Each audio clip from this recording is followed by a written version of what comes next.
Well, hi, everybody, and welcome back to the Makdisi Street podcast. As usual, I'm very happy to have my two brothers, Sari Hello, everyone. and Osama. Hello, everyone. And today we're really happy and delighted to welcome Diana Buttu with us to have a kind of general discussion, of course, what's going on again in Gaza and Palestine more generally. Maybe have a discussion about what's going on, the intra-Palestinian discussions, what's happening within the Israeli kind of body politic, questions about this ongoing cases on the genocide that's going on in Gaza, and try to see if we can think about the political possibilities that are opening up, perhaps in the coming days or weeks or months, and see if we can, try to make sense of that. So very, very happy to have Diana with us to help us kind of think through this discussion and conversation. Diana is a lawyer, a Palestinian Canadian lawyer, who has served quite a bit as a legal advisor to the Palestinian negotiating team, I think between the years 2000 and 2006, and included part of the team that also assisted in what was a very successful litigation of the wall before the International Court of Justice, and something I think we'll need to talk about that.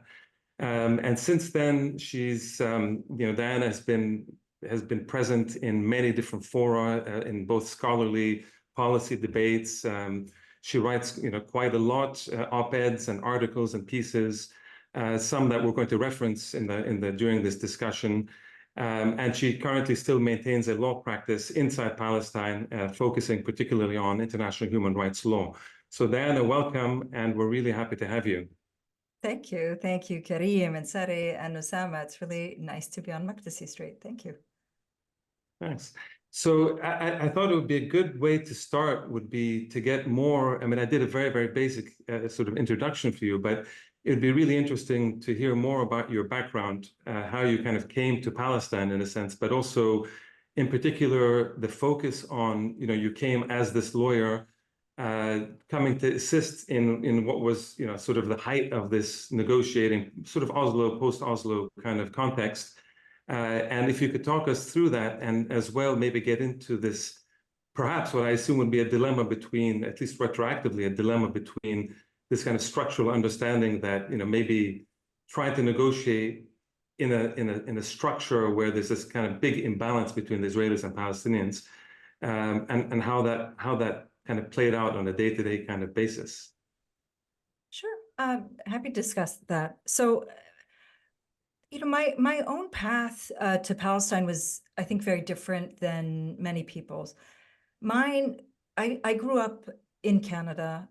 My parents, both of my parents, are Palestinians who hold Israeli citizenship. And both of them lived under the Israeli regime, the military system that was in place between 1948 and 1966. Both of them were born before the Nakba.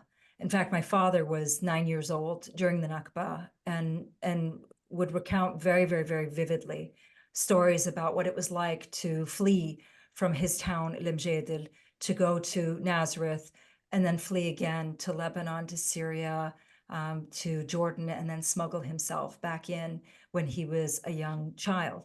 So I grew up in an environment where for us, we were living the aftermath of the Nakba, but also living the presence of what it means to be, for my parents, what it meant for them to be citizens of the state of Israel. And they fled. I mean, they left the country because my father in particular realized that there couldn't be a life as a Palestinian living under Israeli military rule. And that's why they ended up leaving, going to Canada, which is where I and my two other sisters, were also three, were born. So for me, growing up, I lived a life of relative privilege, which is I didn't live under military rule. I didn't live under a system of occupation. I didn't live as a second-class citizen in my own homeland. I lived as a person who's growing up in Canada with all of the ignorance that entails, growing up as a child in Canada. And so my journey to Palestine really came with the beginning of the First Intifada and what was happening there. And then from that, I mean, I still recall 30 years ago, the signing on the White House lawn, the way that my father reacted to that signing. I've seen people talk about how they felt very angry and how they understood what Israel was going to do, including Edward Said, among others. But I can tell you, for my father, being somebody who had lived under this system of oppression for such a long time, he was brought to tears. And the reason that he was brought to tears was not because he had any faith that something was going to come of the negotiations, but because he felt that for the first time in history, the world had finally recognized what Israel had done to him and to his family and to others. And so it was based on that reaction that he had, and my father since passed away, but based on that reaction, that I felt so moved that I felt like, well, I'm studying law. I have this opportunity to join the negotiations team, and I naively, and I say this with all full knowledge, naively thought that something was going to come out of this, even though in the aftermath of the signing of the Oslo Agreement in 1993, by 1994, Edward Said had come and had been speaking about it, and I read everything that he wrote. But there was still this level of young, being naive, that felt like, well, maybe something good will come of this. Maybe there will be some sort of an agreement. And I spent years really suspending logic. I did what I think the rest of the world is doing now when it comes to Gaza, and what they do now when it comes to Palestinians in general, that I suspended logic and thought, no, but yes, this is a truth that I see, but the future is going to be better. It was a very naive approach to my coming to Palestine. Very, very, very naive, and I'm not ashamed to admit that I was naive. The problem then became when I arrived in Palestine. I arrived the first day of the Second Intifada, and was very quickly confirmed those beliefs that I had suspended, the logic that I had suspended, was suddenly coming to the fore. And I realized that everything from Edward Said and Brahim Abu-Ghud and other critics, what they had been writing was actually correct. That the Oslo process, that the negotiations was really just a sham, and it was a way of just masking and covering and giving cover to Israel to continue its colonization, while framing us as a problem to be resolved. So just to continue this, and of course this is really interesting, because of course it tells a story of so many Palestinians that are in North America and abroad, and this kind of coming to being politicized, I think, especially maybe our generation through the first Intifada onwards. And to me, it is always interesting, since I also work on the UN and other things, to try to see this line between almost suspending the idea that, no, like, I know there's something that probably won't work out, but I need to go in and try to do something. And then based on that experience, you sort of, I don't know, I suppose figure things out. So as your kind of particular involvement focused around during the second, more or less around after Camp David, the second Intifada, but also up through, if I'm correct, through the Gaza disengagement in Yes. 2005, right? So could you talk a little bit more about that Yes. process? Yes. So in 2005, I was part of the Gaza disengagement team, and the only good thing about that was that it gave me the opportunity to live in Gaza. I lived for a year and a half in Gaza, in Gaza City, and it was an incredible experience. I'm happy to talk about that.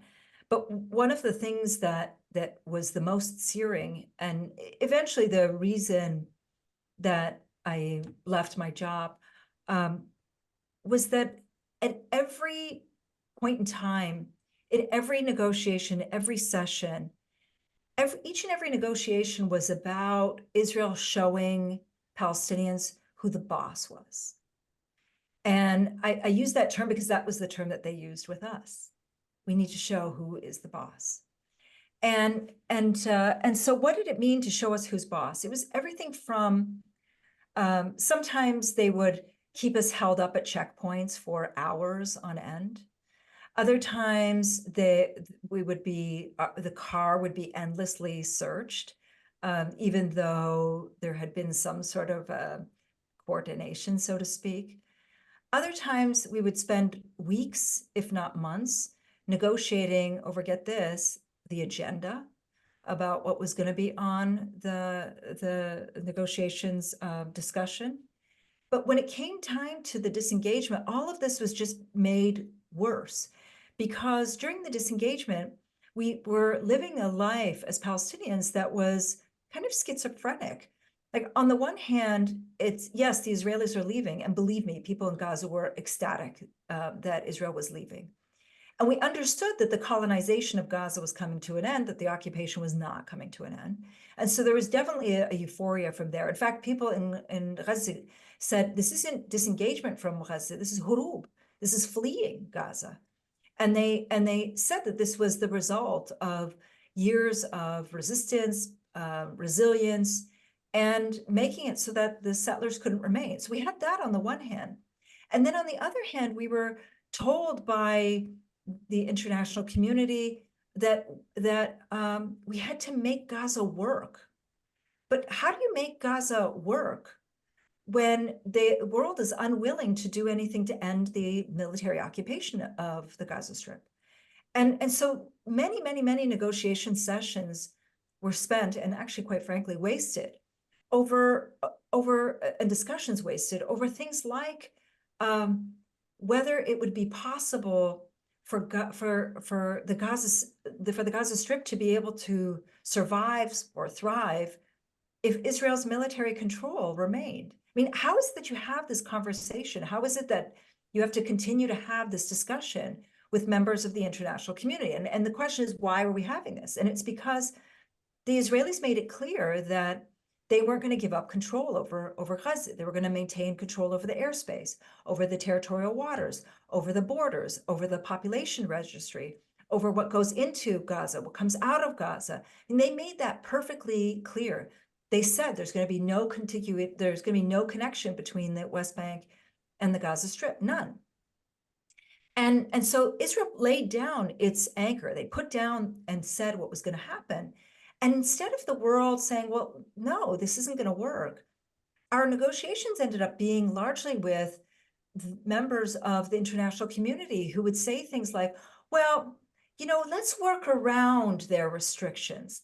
Let's think of ways in which we can bring imports in without having to go through Israel. Let's think of ways in which we can get people to travel without Israeli restrictions. But they never wanted to challenge Israel. So I remember one conversation that I had in particular where the Israelis said, well, the only way that we're going to allow imports into Gaza is if the goods are scanned going into Gaza, right? Okay. And for some reason, the Palestinians scanned by them. By them, using like this massive scanner, which had been the case before. And so the Palestinian side said, oh, okay, fine, but they're going into Gaza from the West Bank and from 48. And then the Israelis had their way of thinking was, they said, yes, okay, we're glad that you agreed to that, but we have to make clear that the level of scanner that we're asking for is so high that it actually doesn't exist. Okay, so yeah, exactly. So I love it. See, so you're laughing, Sally. So did I. But nobody, the internationals just looked at me like, well, you can come up, you can pull a rabbit out of the hat. You can make magic happen. And that was always their approach to dealing with Palestinians, is whatever Israel wants goes. And you Palestinians, you could just contort yourself into whatever shape to make Israel feel, quote unquote, safe in order for you to be able to stay alive. And that's what really, that's what the negotiations was all about. It was just about making Israel feel good and us having to contort ourselves into these different little shapes, while at the same time giving cover for Israel to do whatever it wanted to do. And that's why in the end I left, was because I just felt like I couldn't continue to contort myself. I didn't think that we should be continuing. And I have very openly admitted that the critics were right, I was wrong, and I saw it from the inside. It's not a process that can be redeemed in any way, shape, or form. So Diana, just a couple of questions on that extraordinary sort of history that you're reminding us of and reminding our listeners and viewers of. So the question I have, and many of us actually have, is, since you had that experience and you said you were naive, okay, we're all naive, we all have retrospective sort of views, but from the inside, when you were working in the Palestinian team, did other people, in other words, when you look at people like Saeb Erekat or other people, I mean, other people who were involved in negotiations, how seriously, without necessarily naming names, but how seriously did they prepare for these negotiations? The sense that we have is that the Israelis were always not just, of course, disingenuous, but always massively prepared and focused on details, creating these scanners that don't exist. How prepared were the Palestinians? How serious I'm sure you were serious, of course. How serious were you? And at what point did it become clear to you? Was it 2005 that it became clear that this was a hopeless process? Or was it earlier? Can you tell us a little bit more about the internal Palestinian dynamic inside the negotiation teams, given the fact that the criticism was there from the beginning, that this was a sham process, that Oslo was a cover for occupation? That's one. And the second question, just for our listeners, you said that the Israelis continued to control after 2005, as before 2005, the population registry of Gaza. Can you explain what that means? Because a lot of our viewers and listeners don't necessarily know what that implies or what that means. Okay, yes, I'm happy to do both. So in terms of preparation, there was a team, and I was part of this team, that helped the negotiators and that were involved in all of the preparations. And I must say there was a lot of preparation that was done. It was done, and it was done professionally. And it wasn't just done by the people who were working inside, but a lot of outside advice was sought and given. So things that were farmed out to different international lawyers, to policymakers, analysts. It wasn't as much of a botched up job that I think many people have made it out to be. It really was quite a professional outfit. And I think you'll be surprised to know this. We were actually much more prepared than the Israelis were. The Israelis, on the other hand, didn't have to be prepared. They were the ones that have power. And because they were the ones who had power, that's why they could say things like, we demand a scanner that doesn't even exist. They could hold us up at a checkpoint for 2 and 3 hours with a 19-year-old holding a gun at our heads, or at the car, let's say, because they could. So for the Israelis were actually not as prepared. I remember I'm coming in in 2000 onward. There wasn't a single agreement that was signed during that period. But the Palestinian side was definitely prepared. Were the negotiators themselves prepared? Sometimes. That is where I was going to say it sometimes depended. One of the ways that the Israelis worked, and continue to work, by the way, is that they look for the person that they will call their counterpart. And oftentimes what they did with Palestinians was, one day their counterpart was Saeb Erekat, the next day their counterpart was Abu Ala, Ahmed Qurayh. The next day their counterpart was somebody else entirely, Nabil Amr, for example. Another day it was Nabil Shaath. And so they had this way of of like sort of picking and choosing who it is that they wanted to be their counterpart, so to speak. And the Palestinian side wasn't always the best at keeping everybody informed, because remember, when you become the counterpart, you become the person who's chosen by the Israelis. You become the new supposedly next in command. And so a lot of times we didn't know who was meeting with whom. And that was done deliberately. The Israelis certainly didn't want to let us, we didn't have a stake in this, by the way. We weren't going to be professional negotiators. We weren't going to take, none of the people I was working with, we were going to take on political roles or any of that stuff. But they certainly didn't keep us in the loop. And I'm not so sure that they kept the negotiators in the loop either. In other words, I'm not so sure that every time there was a meeting with Abu Ala, that every one of the people who was on the negotiating team actually knew about that. And again, that was part of the Israeli strategy. It's to divide and to conquer, and to be able for them to choose who their interlocutors are rather than for us to choose.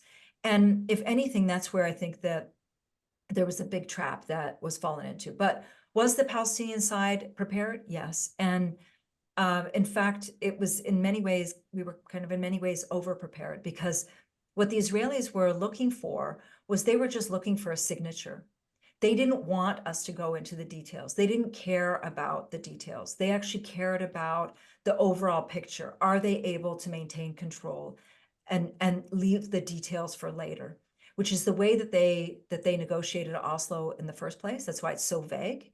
And it was the way that they wanted to negotiate the rest of the way. It was us who were, it was our team that kept saying, well, what about this issue? What about that issue? What about this issue? What about that issue? And so, as I said, we were in many ways kind of over-prepared. How serious? When did I realize that there was a mess? In Taba in January 2001. Remember, I joined the first day of the Second Intifada, which was September the 28th of 2000. We had some negotiations here and there in October, a little bit in November, and then end of December, it was mostly with the White House, that President Clinton, he was leaving office. And then end of January of 2001 was Taba, I was there. And that's when, to me, everything became apparent.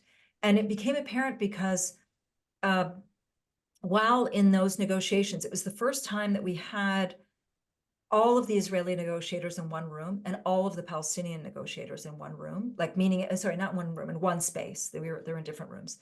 And at the end of every night of the negotiations, we'd have a debrief and discuss what happened in each one of the various rooms. And no matter what room I was in, it was always the same. The style of negotiating was always the same, which is to say it was the Israelis coming in and dictating to Palestinians and just looking for that Palestinian signature. That's it. That was all that was in each and every one of the rooms. And so at the end of January of 2001, with the end of Taba, was when it became perfectly clear that this was entirely a sham. And that's why I actually left and started instead focusing on media.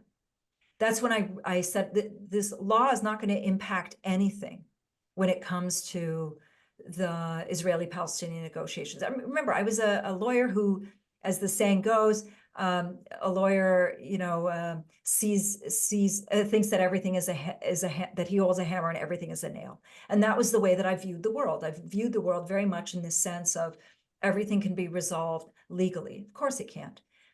And that's why at the end of January of 2001, I realized that this wasn't going to be a legal knockout.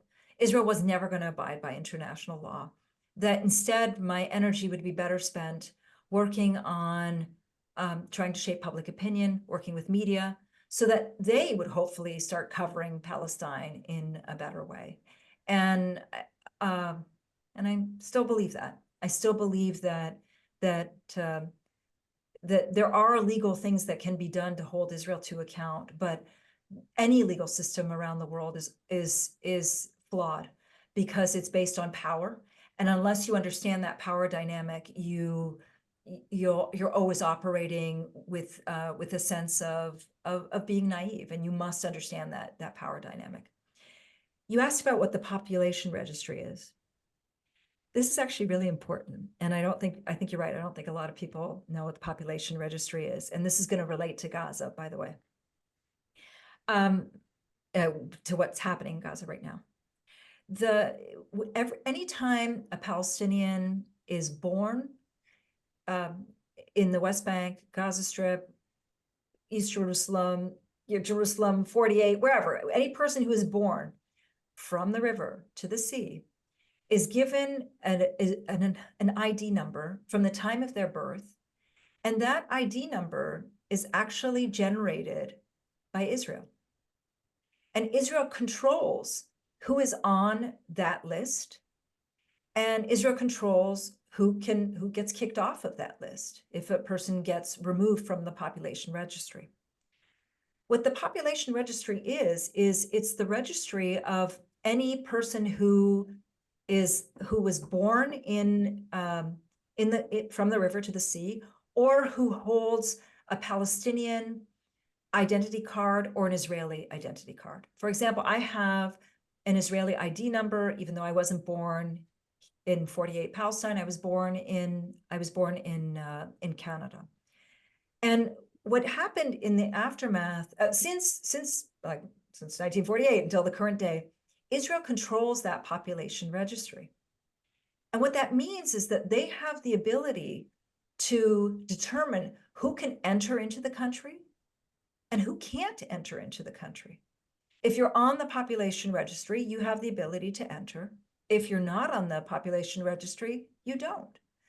And the reason that this became so important in 2005 was because one of the things that we've always been demanding is that Palestinians be able to control the population registry.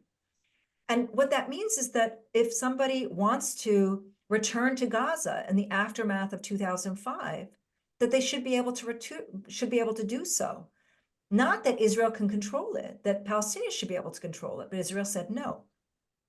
Similarly, in the West Bank, Israel is the one that controls that registry, which means that anybody who wants in Gaza because there's a border at Rafah to Egypt, right? And we all know that's not exactly. I mean, Israel has control over that too, right? Absolutely, yes. But Netanyahu the other day said, no matter what happens, we're going to retain the Philadelphia corridor. And so, could you just? Yes. We should move on to other things, but just for our listeners to understand that even though there's a border between Gaza and Egypt, that still doesn't mean that it's not under Israeli control. Just quickly to tie that to that loose end. Thank you. It's entirely under Israeli control. Under the Camp David agreement that was signed in '79, the border crossing between Egypt and Israel is an issue of what they call joint control. So as much as you can demand that Egypt do more, it's still the Israelis who are actually controlling it in the end. And that's why there isn't free movement in and out of the Gaza Strip through the Rafah border either. Diana, so basically, I mean, what's interesting is the question of this domination. So in the negotiations, I've said, at least in retrospect, it became clear that, and you joined 2000, but one could kind of go back to the 90s and during the whole Oslo process, the idea that the Israelis always had this incredible domination and control over all aspects of the negotiation. So no matter how much, as I'm understanding, and no matter how much you were prepared as a Palestinian team in general, and there were so many, and we know so many good people that were involved on the technical level, at the legal level, the professional level. There's still this kind of hampering at, let's say, at the political level, where the Israelis structurally had control. I'd love to ask you about what the Canadian and American roles in this, and maybe we're going to get to this, but I want to push maybe to the next question, which is this question about the intra-Palestinian thing, which I think, a lot of us, it's either maybe don't understand enough, or it's frustrating to try to think about, which is during this, we're talking about pre-October 7th, in the kind of lead up to this, maybe the previous decade or so, what is this relationship? So Hamas kind of comes out in October 7th. To a lot of people, they had kind of receded, let's say, at least to a lot of people, into the background a little bit. And you hear about the squabbles between Fatah and Hamas and the PLO and the Palestinian Authority and all these different things. And can you just kind of lay a little bit, map out a little bit this relationship between Hamas, Fatah, within the larger kind of PLO umbrella, in a sense, and what role the Palestinian Authority kind of plays in this? So knowing that Mahmoud Abbas kind of fills several roles within the PLO, the PA, Fatah, etc. Can you just explain a little bit that relationship? Yeah. History is not going to look back at Mahmoud Abbas very kindly. No, and I don't think it should. I think that. So let me step back for just a moment. When I was talking earlier about how prepared the Palestinian technical team was, and I mentioned that may not have been the case when it came to the actual negotiators themselves. That is definitely the case, but it's more than that. It was more than that. The Palestinian Authority, in the way that it was set up, particularly in the aftermath of Abu Ammar's, Yasser Arafat's death, has been a scramble for not only to control, but also in a way to control the people who, it's like you look around when you live in the West Bank and say, control what and why? And it's like vying for political power where there is none, really. And so the relationship let's say pre-October the 7th, from 2007, we had our elections in January of 2005 where Abu Mazen was elected. At the end of this month, Abu Mazen will have been in office for 19 years. He was only elected for a 4-year term. And then in January of 2006, we had our parliamentary elections. Again, it was only supposed to be a 4-year term. It's lasted definitely much longer than that. When Hamas was elected in 2006, much of the reason that Hamas was elected in 2006 was because it was a vote for Hamas, but it was also a protest vote against Fatah, because people didn't see that Fatah had done anything for people in the years from 1993 until 2006. And I have to say, I share that same perspective. When you look around as a Palestinian and you see that, okay, they can't control the occupation, but they certainly could have done more to challenge it. They certainly could have done more to defy it. They certainly could have done more to fix things up internally. And they chose not to because they liked that system of chaos. They liked that system in which Israel gets to choose the interlocutors. They like the system of being appointed as being, who gets appointed and who doesn't get appointed. And that framework has remained to this current day. So if you look at from the period of 2007, which is when Hamas ousted Fatah from the Gaza Strip, until the current day, all we've seen is that Abu Mazen has spent the past 16 years talking about reconciliation, but doing absolutely nothing about reconciliation. And what he's done instead is he's done everything to appease the Americans, and the Americans in turn have turned him into persona non grata. I mean, he was a nothing on October the 6th. It was actually Blinken who revived Abu Mazen's political life after coming to visit him in early October, after the events of October the 7th. And so it's been living here, you see that Abu Mazen has just spent year after year after year doing everything in his power to retain power, doing nothing to make sure that there's a living legacy for Palestinians, politically, economically, in institutions, you name it. And instead, he spent all of these years in office just simply fighting Hamas. That's all he's done. And he does this in a variety of ways, Kirim. So he does this by wearing different hats. Like one day he's the head of the Palestinian Authority. Then the next day he issues a ruling or an order or whatever as the head of the PLO. Or the next day he does it as the head of Fatah. And so it's like that game that, you know, we used to play when we were kids where there's the shells, the 3 shells, and there's a ball under one of the shells, and they just like switch the shell, you know, they switch the shells around. You're supposed to guess which shell it's under. That's what he does. That's his political life. It's like, oh, it's in, look, there it is. It's under, this is the shell of the day. And that's what it means to have this, we're in shambles, to put it mildly. And I can go in deeper and talk about the battles that are happening internally in Fatah. I know less about the Hamas side, and I can certainly talk about that. But it's all to say, no matter what you look at, it all goes back to Abu Mazen. That in these 19 years of being in office, he hasn't done anything other than create a system of chaos and tear down the infrastructure that and the political system that so many people fought to create when we were actually in exile rather than in our homeland.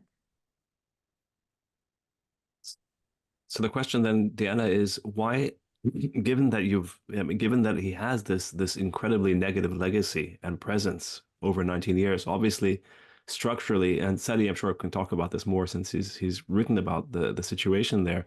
But structurally, this is a system, as you say, that's been encouraged by the West, right? This was part of the deal. And even though Abbas became a persona non grata to the Americans in the lead up to October 7th, the system and the PA itself would never function without US and European support, correct?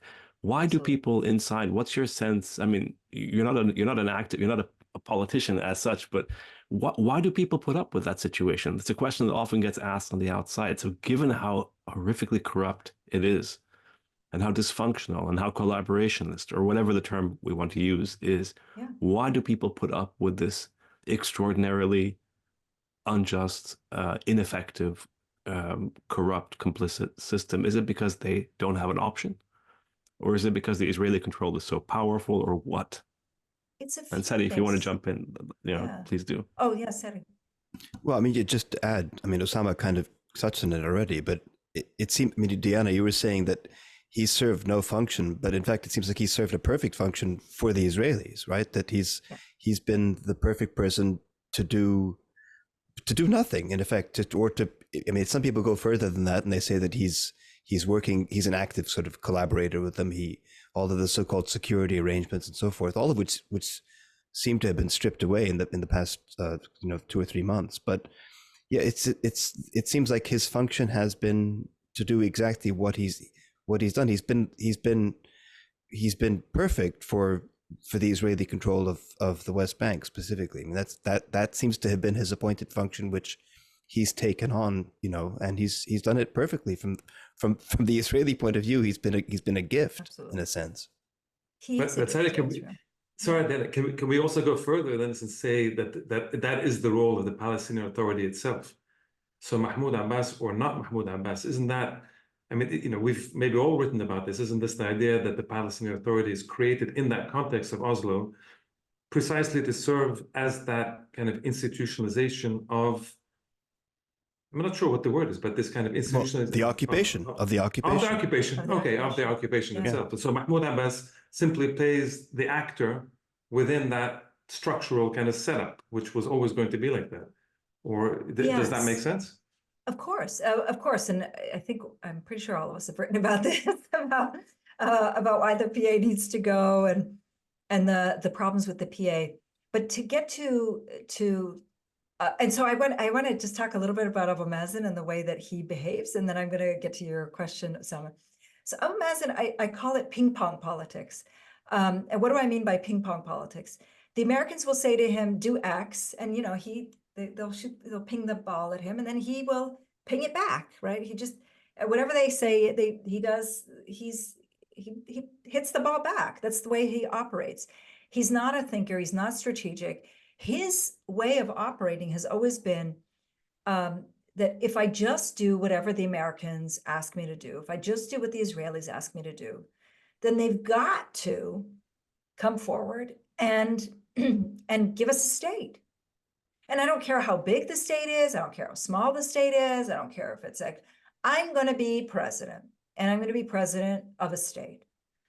And it's only late in the later years of his occupancy of the Muqata, of the president's office, that he's begun to realize that they're not going to give him a state. And that's why he calls himself president of the state of Palestine, even though there's no state of Palestine. Because at a certain point, I think he realized, wow, no matter how much I ping pong, they're never going to give me this state. And so why do people put up with it? For a few reasons. One is this is a population in Palestine that is young, and I don't think they've seen. The majority have not lived pre-Oslo. This is the only reference that they have, is the Palestinian Authority. Yeah, when you look at the Palestinian population, most of it is under the age of 35. I think it's something like 60%, under the age of 35 or 70%. You're really talking about people who just, this is it. This is all they've ever seen. Two, the Israelis have led people to believe that there should be a ceiling on our dreams. And so you oftentimes hear people talk about, well, at least I can go back and forth. At least I can get in and out of Ramallah, or at least I can go in and out of Nablus. And so they've put this ceiling on their dreams that somehow your dreams should just be the ability to go in and out of Nablus or in and out of Ramallah. And then third is there is opposition to Abu Mazen, but he crushes it, and he crushes it very well. He's done everything from making sure that new political parties can't form. We don't have a political parties law. So that means that any group that comes together and tries to be politically active, they can be thrown in jail, and he has put people in jail. There is a lot of torture that they mete out against people who say things against Abu Mazen. And we have all heard of Nizar Banat, who was, I must say, wasn't like the most vociferous critic, but himself was killed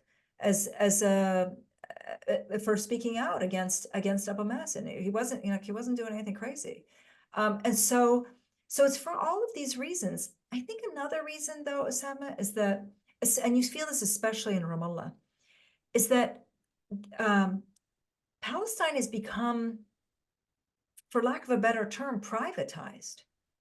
There are corporate solutions for practically anything today when it comes to Palestine. And then people just sort of feel like, well, the political issues that will come, And so you live in this odd space where the logic of living in a ghetto actually in some ways makes sense. It doesn't for me. When you're outside of the ghetto, it doesn't make sense. It doesn't for me because I don't live in the ghetto. But for people who do live in these small area A's, there's a semblance of some sort of a life. Like, you don't have regular home demolitions. You don't have the army invading. Yes, they do invade. And yes, they do demolish homes. But it's not the same as if you're to live in Jerusalem or if you're to live in 48 Palestine. And so the logic of the Bantustans, of the ghettos that has been created, is actually, in a weird way, a sound one. And so for that reason, people don't always feel the need to rock the boat against Abu Mazen. And they say things like, well, he's in his 80s.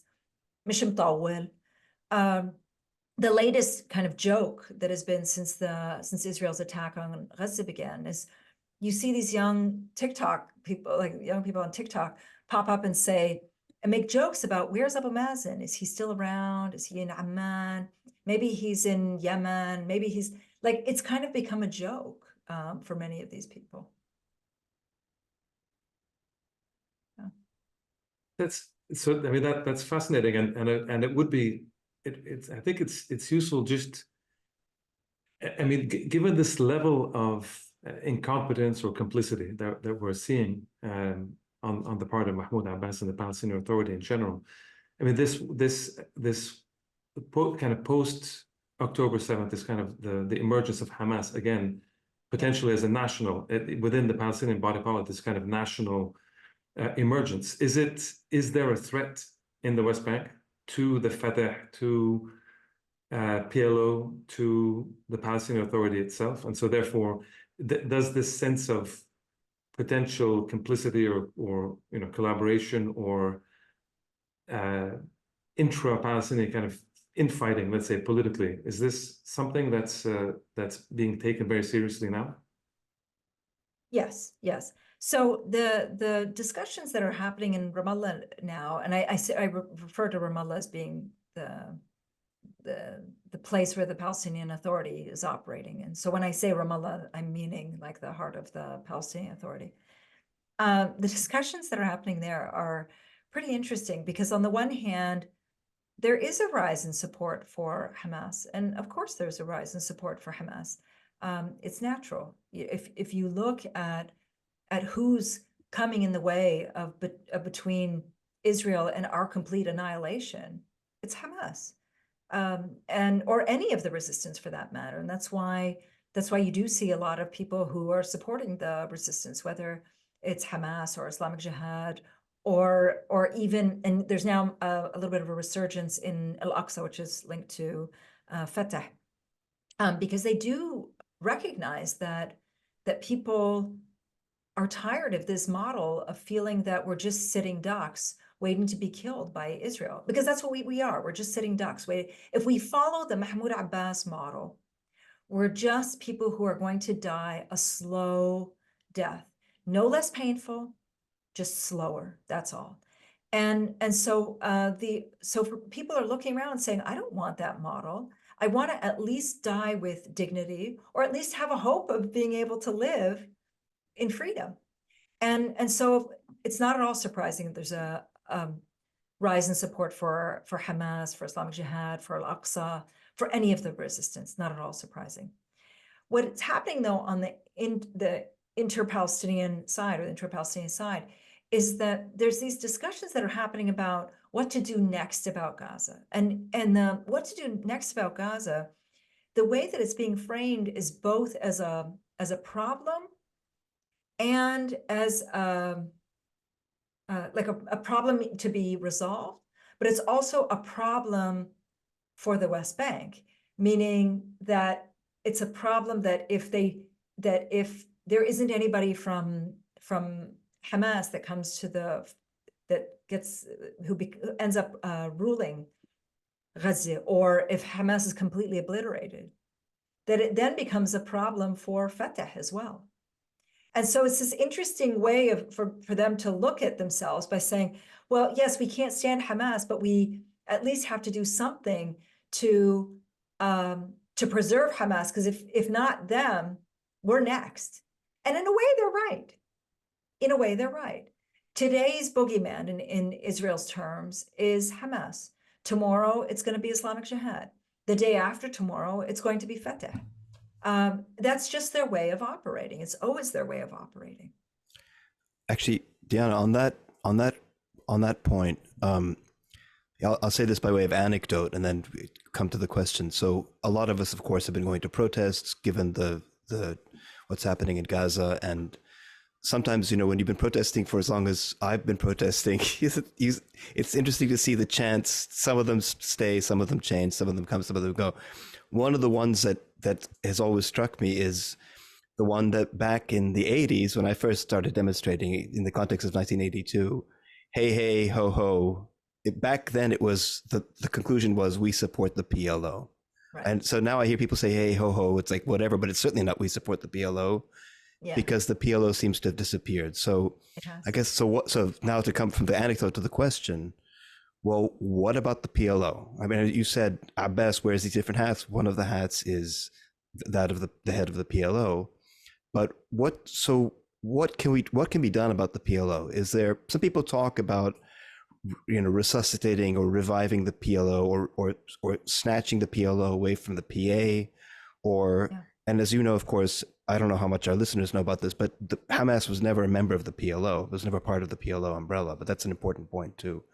So what can be done about the PLO? Does the PLO give the Palestinian people, meaning, of course, and going back to the original function of the PLO, which was, again, we all remember this because we're old enough to, but many people won't, the sole legitimate representative of the Palestinian people as a whole, including, above all, those in exile, but also, of course, the ones under occupation, the ones in 48 and so forth. So what can be done about the PLO? Is there a way to revive the role of the PLO? Or is that done? Is that like something from the 1970s that we have to just give up on and find whatever our contemporary vehicle is for something else? What do you think of the PLO? This is the question that in many ways keeps me up at night. And the reason that it keeps me up at night is because I vacillate between, oh, it's got to go, to no, we should reform it, to no, it's got to go, to, so it's this back and forth that I'm living. And why am I living this back and forth? Because on paper, this is an organization that is the umbrella organization that took us from being in exile, in the diaspora, to giving us political weight, to giving us a political identity. Remember, it was through the PLO that the UN first recognized Palestinians.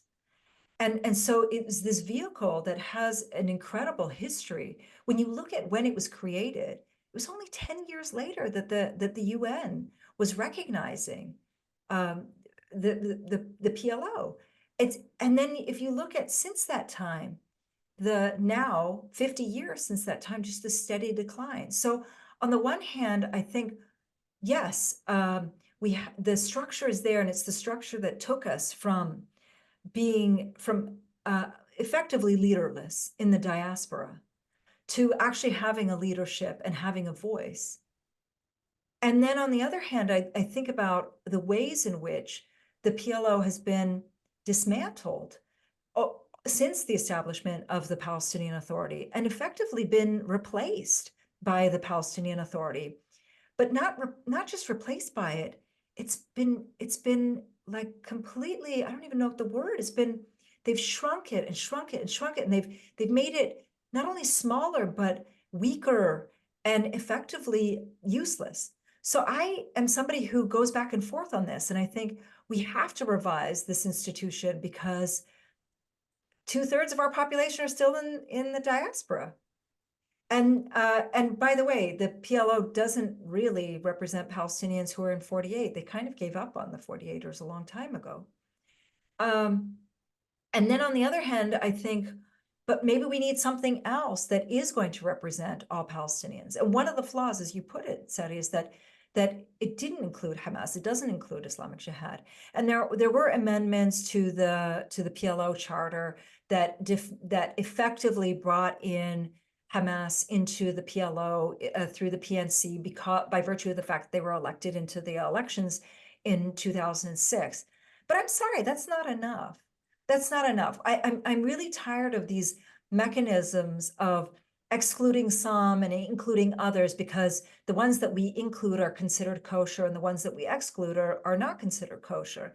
If we're truly going to be, if it's truly going to be a representative body, it's got to include everybody, whether we like them or dislike them. And I think that we can rally around this idea of from the river to the sea. I think we can rally around the idea of hey, hey, ho, ho. And there were various variations of it. I'll tell you mine at a later date. Something else has got to go. And so I think we can rally around that, but there needs to be thinking on it. And my fear is that nobody's really doing that. It's not that nobody's not doing, I don't know how to say this. My fear is that work is just not being done right now. And not only is it not being done, but there are active obstacles that are being put in the way of that work being done.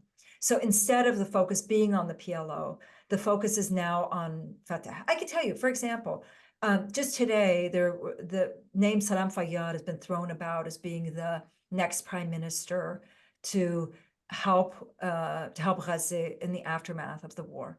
Leaving aside the idea of him and who can choose, one of the things that is irritating people in Fatah is not the idea that Palestinians must choose or what kind of Gaza are we talking about.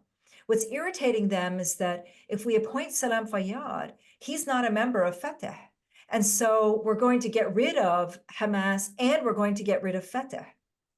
And embedded in that thinking is the idea that somehow it's all about either or, and it's not about this overall structure. It's not about the Palestinians or the PLO and the institutions, but it's an either or. It's either Fatah or Hamas. And if a person from Fatah is not appointed, then that means the death of Fatah as well. And that's the thinking that Abu Mazen has led us down. Yeah, I concur entirely, which is why it seems to so many people that looking back to the PLO as a kind of not just something to bridge the West Bank and Gaza, but also to cobble together the other pieces of the Palestinian people. I mean to me again, that the whole struggle about representation. I mean that's what the PLO was, and I mean. I know there's technical things here that are probably certainly beyond my legal understanding, but for example, the seat at the UN, was originally given to the PLO as a member organization. I don't know. I think now it's become. I think usually you see them. There's a thing that says State of Palestine, but I don't know what the legal or technical relationship is between that State of Palestine, because there is no such thing as a State of Palestine, and the PLO. Is it who those kinds of things? So it seems like in some way, and I know we should go on, we should have to take the conversation in a different direction, but this is at some point worth coming back to this question about the PLO and the extent to which the PLO can be redeemed because it has this kind of suprastructural kind of status that transcends all the Palestinian people, and because of the seat at the UN too. Exactly. I often joke, imagine what it's like being a Palestinian. How you, like, let's say you're applying for a visa or applying for anything, and you have to go through these drop-down menus, right? Like, try being a Palestinian on the drop-down menus, right? Like, sometimes it says West Bank, sometimes it says Gaza Strip, sometimes it says Palestine, sometimes it says State of Palestine. Like, you don't even know where to look any longer, right? You're just drop down Jerusalem, whatever. And what they've done is they've just added more fluff to the mix. Because in Mahmoud Abbas's desire just to become president of a state, it didn't matter to him what the state looked like. None of that mattered. All that mattered was that he could walk around and fly around and say that he's the president of a state. And it's only when we get to the place where he's not flying around and thumping placing his hand on his chest and saying, I'm the president of the state of Palestine. He's good that things are going to change. He's the last person who's going to be doing that. And I don't think that the Israelis quite grasp what that means, that when it is that Palestinians say, this is the end of the PA, and we don't want this any longer. And instead, we don't want this small little body representing Palestinians. We want to be represented as a whole. That's the moment in which the conversation for Israel changes and for the world. And that's why I think this work is so important. But at the same time, I keep looking back and thinking, how do you revive something that was so methodically killed over the course of the past 30 years? Diana, what do you mean when you say he's the last one? What you mean? Do you see the kind of removal of the PA as imminent? And just technically, the PLO would do that, right? I mean, the PA is created by the PLO, and so therefore the PLO would have to end the PA. Could you just? I think it's a little simpler than that, Karim. Look, when I was saying that the logic of the Bantustans works, and that things have been outsourced and privatized, today, pre-October 7th. What do you need? What did we need the Palestinian Authority for? The Palestinian Authority runs hospitals. They don't run it. They just pay the salaries. They pay the salaries for the school teachers. and they give passports, which are really given by the Israelis, and permits, all right? And then, roads and all this, but all of that can be privatized, and it has been. We've seen that hospitals, there's more and more private hospitals that are popping up than public ones. We see that people more and more are turning to the private education system than the public one. And this is deliberate, by the way. And then we see that more and more Palestinians go directly to the Israelis to get their permits, rather than through the Palestinian Authority. The Palestinian Authority doesn't have any function any longer, except to act as that security collaborator for Israel. And I'm not so convinced that there's going to be another Palestinian person that's going to come forward and say, I want to be that security collaborator. I'm just not so convinced that that person, that structure is going to exist. They might find somebody, Hussein al-Sheikh or others, but the person's never going to be in the same role as Abu Mazen was, is that head of the Palestinian Authority with the govern, with this idea of governing and with this idea of the legacy to the PLO. That just doesn't exist. It doesn't exist.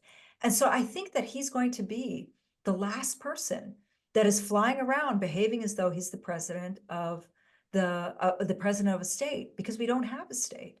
And that isn't necessarily going to be a bad thing.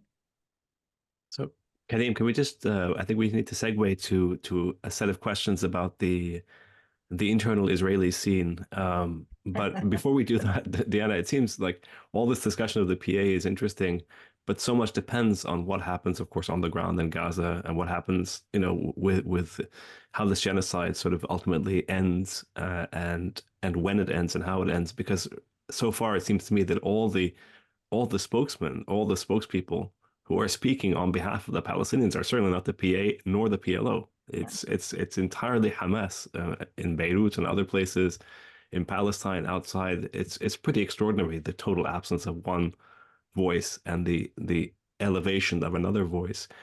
And so we'll have to see what happens on the ground, and that's beyond any of our sort of knowing, really. So can we move, Karim? You had some questions about the internal Israeli scene that you wanted to ask Diana about. Yeah, Diana, I mean, again, you wrote, you wrote about a year ago, I think, in New York Times, this very prescient article on, I think it was Netanyahu had just been elected, if I remember correctly, and I think basically the conclusion or the kind of main point was that as the extremists within the Israeli kind of politics kind of took more and more control within the institutions and within the government, etc.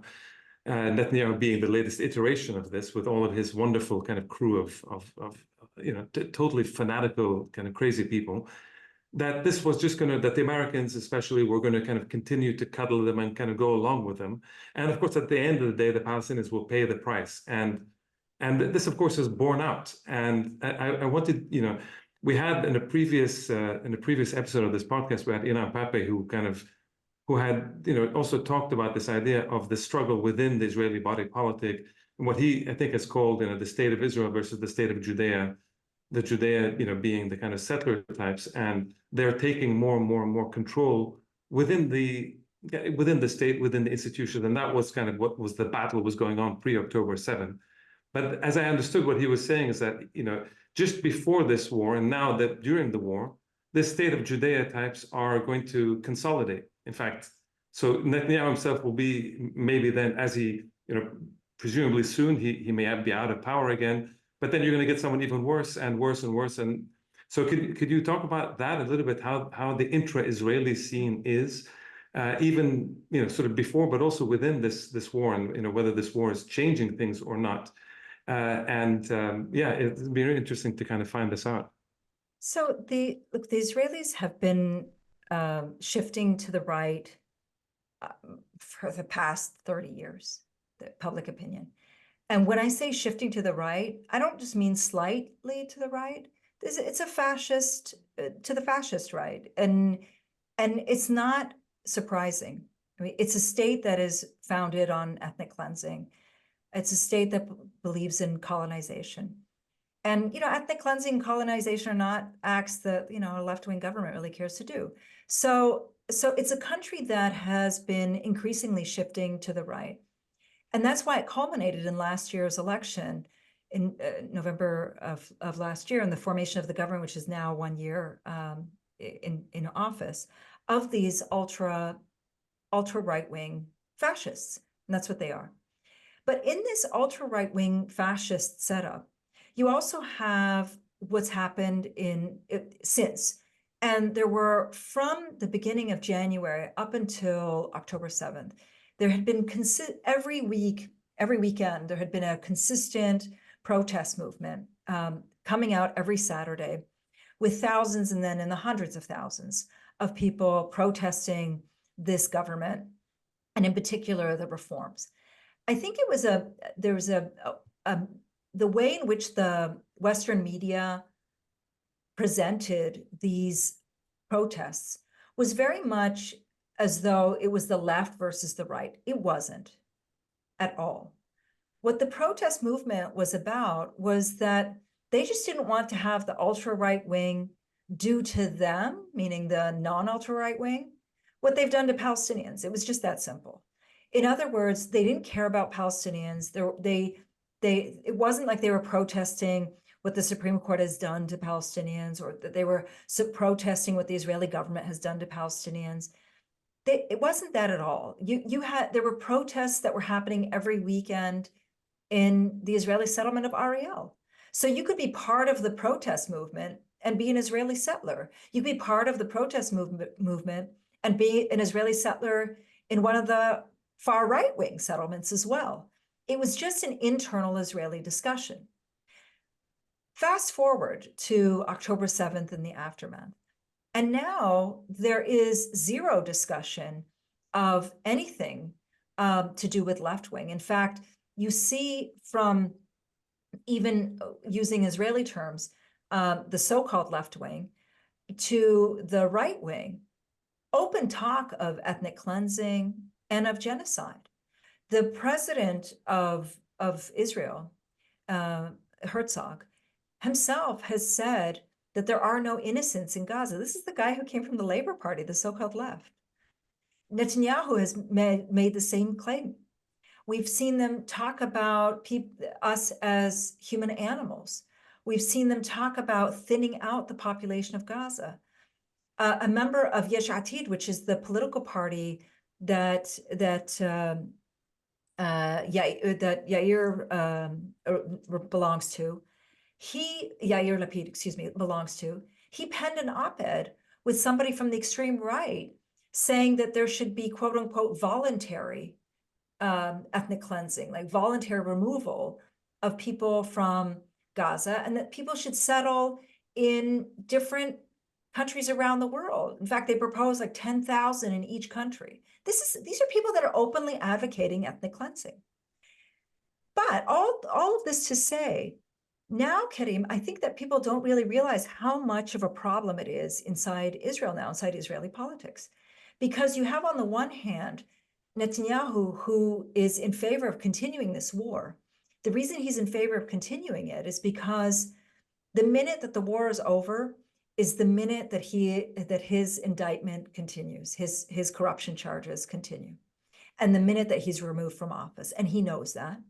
And then you have the army, and the army is now realizing that they can't win this at all. That there is there's no definition of winning. This idea of, as they stated originally, bringing back the captives as goal one, eliminating Hamas, and making sure that this never happens again, is the three goals. They know that that just can't happen. And instead, we see that the army is now seeing that more and more Israelis are being brought home being brought back in body bags. In fact, it's more in this period than during the occupation of southern Lebanon. During that period of southern Lebanon, more Israelis have been killed in Gaza than in southern Lebanon. And so for the army is now coming to a realization that there's no way they can bring back the captives, and there's no way that they can eliminate Hamas, and they're sustaining very heavy losses And so you have this tension that is now going on between the army on the one hand and between the Netanyahu government on the other hand. All of that to say, though, as much as you may see this tension, no matter what happens, it's ultimately going to end up with yet another Israeli prime minister who openly advocates ethnic cleansing and genocide. There is no alternative in Israel. They all believe this from left to right, and they're all proudly talking about it. But Diana, that's a very powerful set of points. I mean, part of I mean, you know, when you look at it from one perspective, what one sees, at least for me looking at it from the outside, you see this basically a settler colonial state that's all of the contradictions in it are now pushing and pulling, and there's, you know, centripetal forces and centrifugal forces, and the whole thing is spinning, right? All of the problems that this state has gotten itself into, all of the layers of denial and mystification that served it so well for the previous 7 decades being stripped off, and, you know, the more and more openly fascist character of the state, the ethno-nationalist character of the state being revealed to the world, plus the genocide in Gaza, plus whatever the international political and international legal consequences of that might be, which we'll get to in a second.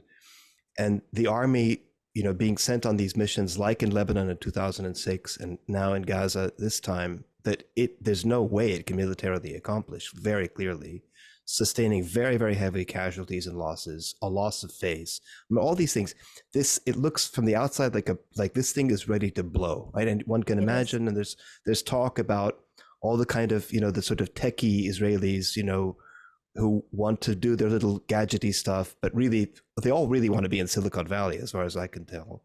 You know, and they want to have their Camparis at the beach in Tel Aviv. You know, they're not, when this place is ready to go, they're going to want to be in Silicon Valley. Most of them have American passports, other things, and they're all ready to go, right? Which is going to leave the psychiatrists and therapists are all leaving. They're out of here, like right. So then it's going to leave this rump of a state led by, you know, the Smotriches and the whatnots of the, you know, the fanatical side of things, increasingly isolated, increasingly. So I don't know where I'm going with this, just to say that it just looks like the whole place is ready to implode. And as you said, Diana, part of what's keeping this current crisis going is the fact that Netanyahu, he's fighting for his own. I think, as far as I could tell, he would probably sell anybody, but this is about him too, at some level, because as soon as this thing is done, he's done, right? And so that's also one of the things keeping this current catastrophe going is his own personal stake. So yeah, I don't know how much you could say about this, you know, given where you are, but yeah. He's done. Look, the polls that came out today show that only 15% of Israelis would vote for him in the next election. He's finished, and he knows he's finished. But, you know, the interesting thing about what's happening is that the only way that Israel has been able to keep this image going is it fed people a lie. And one of the lies that it fed people was this idea that they could have security while at the same time maintaining a very brutal occupation. And for Israelis, the reason October 7th was what hit them so hard was because on such a deep level, they actually believed that myth.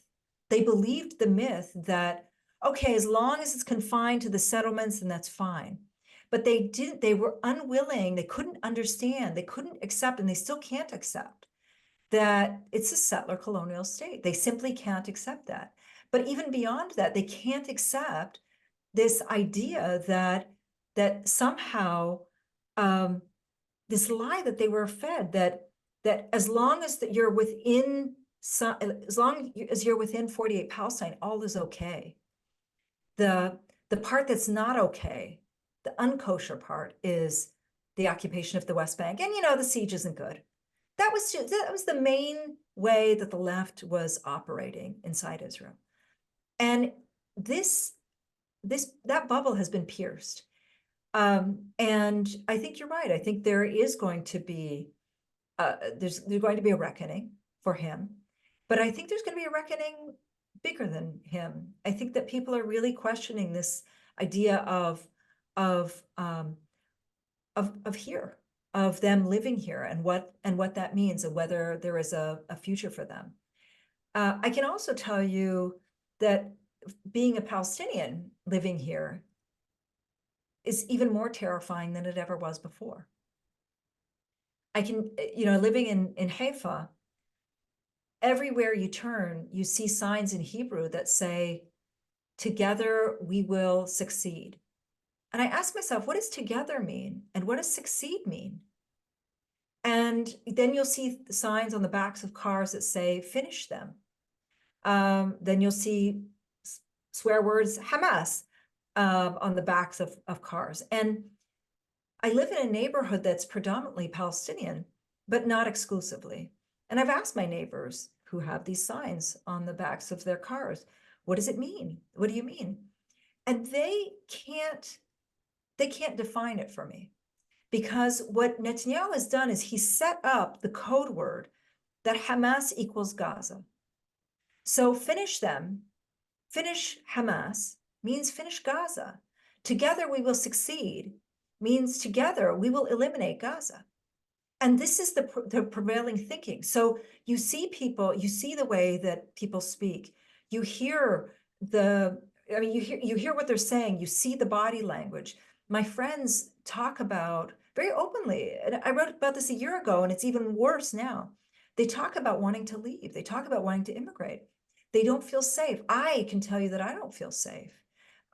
You're worried about whether your phone is being monitored. You worry about how much your social media is being monitored. And we know it is being monitored. We've seen already that people have been arrested, Dalal Abu Amne, for a post that said, "La ghalib illallah."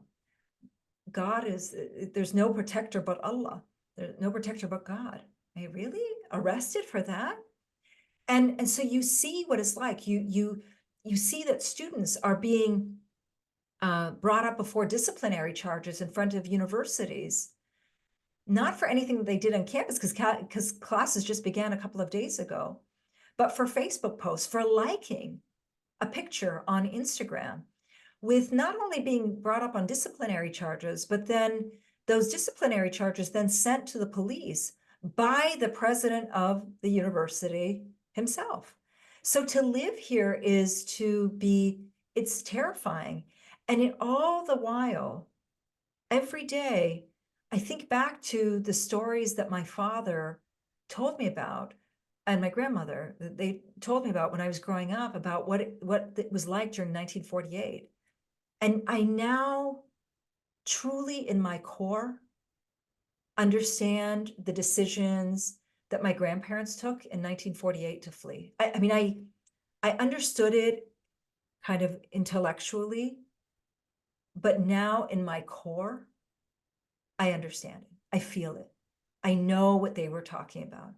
And this is me living in Haifa, 150 kilometers away from Beit Hanun, from Gaza. So you can only imagine what it's like for people who are living in Gaza, the decisions that they're thinking about, the decisions that they have to take about fleeing, about where to live. And it's no different, by the way, in the West Bank. I'm one of the few privileged people who has the ability to go into the West Bank. And you see the same in the West Bank, where just since the beginning of January until the end of January, just since October 7th, 300 people, Israel killed over 300 just in those 3 months, and 500 from the beginning of the year until the end of the year. Checkpoints are all over the place now. Just to go from Ramallah to Jerusalem, which is a 15-kilometer journey, takes anywhere from on a good day, 2 hours to 5 hours, just to be able to go that 15-kilometer journey. And it's only for the privileged who have the ability to get into Jerusalem. And that's if you have a permit, or if you're a Jerusalemite, or if you're like me, who holds a 48 citizenship. And so you see that where life is heading for us, that he is determined to perpetuate this war in order to save his hide. But this is a state that's determined to carry out the most egregious war crimes in order to sustain this system of Jewish privilege. Diana, sorry, please go ahead. I was going to say, Karim was going. There's a question that we have, Diana. At some point, this leads us to the last sort of section, of our discussion with you, which is about where to go from here in terms of. Karim was going to ask, I think, about the international court, right, Karim, and the legal. Because what hope do we have, given? I mean, you said on the one hand the Israelis are not winning, but it certainly sounds at another level like there's a lot of despair, understandable. Nobody can blame anybody, obviously, in Gaza for what's going on. I mean, everyone who wants to flee would want to flee. And nobody can ever judge people for wanting to be safe in the context of a genocide. Yeah. So how are they not winning, I guess, is a question. And then the other question, Karim, I think, wants to ask about the international, because that seems to be the only remedy that's giving anybody some bit of hope.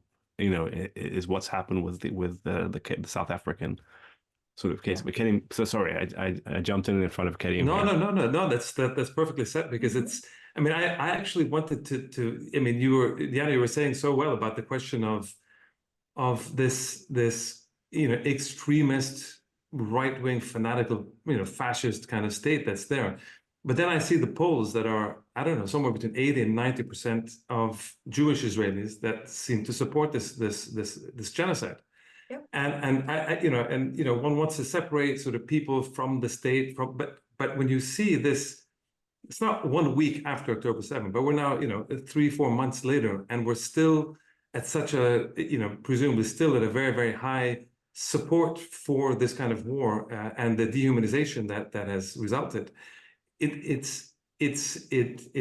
creates despair from even those narratives, which but those narratives, oh no, we need to wait for interlocutors inside the Israeli society, etc. So that doesn't seem to be there at this point.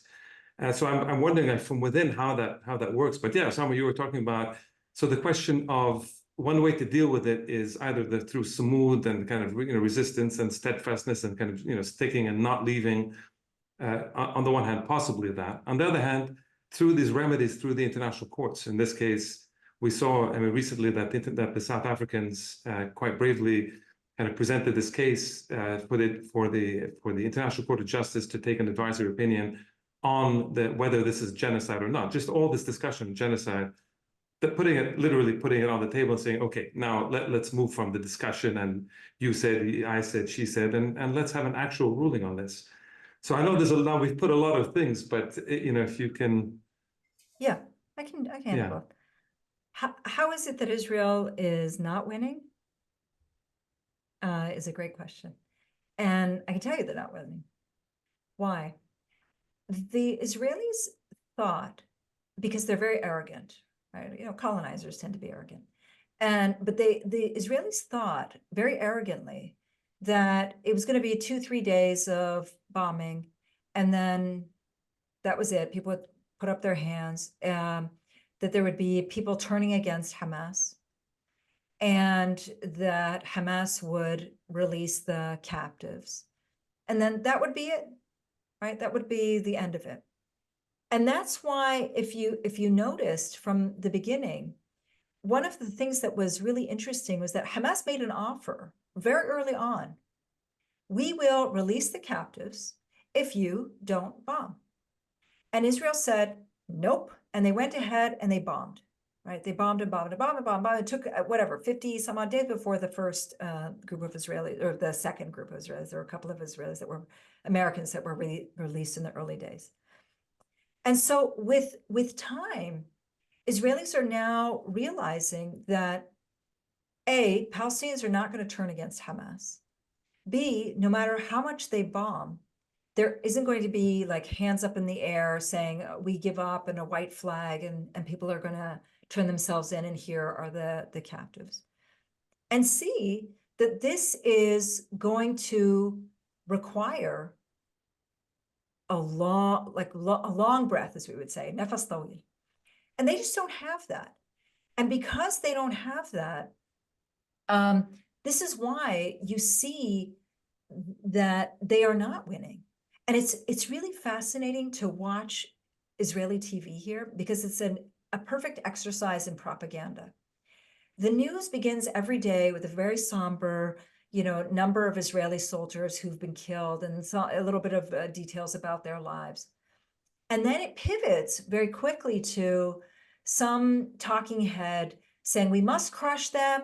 We need to ethnically, we must crush them. We haven't done enough. There should be 100,000 by now killed, to then another pivot of the Israeli captives. And this is their way of working things. And it's gotten to the point now where, although Israelis are very much supportive of the firearm, as you put it, Karim, they want to see they think that Gaza's not being targeted enough.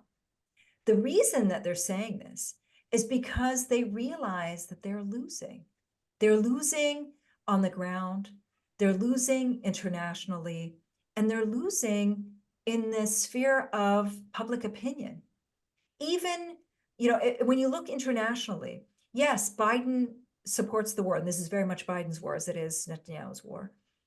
But apart from that, virtually every leader has now turned against this war, virtually everyone. So they're now losing that, the international diplomacy side, and they've definitely lost in public opinion. If you look around the world, Israel is spending even more money on their propaganda, their Hasbara. This is why you see these pieces that are now coming out, in these in-depth investigative pieces that are coming out in the New York Times and other places, because they're trying to pump in more energy and more effort to try to demonize and dehumanize Palestinians. And it worked in the beginning, but after close to 90 days of bombing, it's not working any longer.